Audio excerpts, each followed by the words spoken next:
ada tak peniaga-peniaga kat sini yang menjual barang runcit ataupun supply barang-barang runcit kepada peniaga-peniaga kat luar sana? Hari ni saya ada satu sistem untuk kenalkan. Sistem kami mudah digunakan, siap ada accounting function dan yang penting ada e-invoice function. Hari ni saya berada di satu warehouse untuk installation.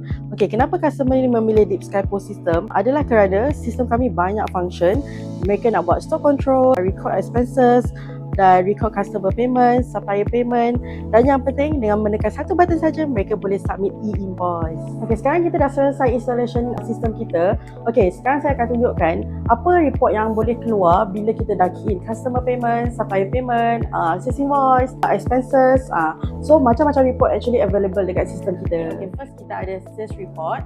Dekat sini kita boleh tahu setiap hari business owner tu dapat sales berapa. Untuk sales report ni kita ada banyak lah. Kita ada juga sales detail by bill. Okay, kita ada juga purchase report. Okay, purchase report dekat sini. Purchase report by bill ataupun by supplier. Boleh tahu dengan supplier ni kita beli barang apa. Kita nak tahu stock closing balance setiap hari tinggal berapa, boleh check dekat report ni. Dan yang lagi penting, kita ada satu report dipanggil account report, iaitu bila dah key in expenses semua, nak tahu profit and loss.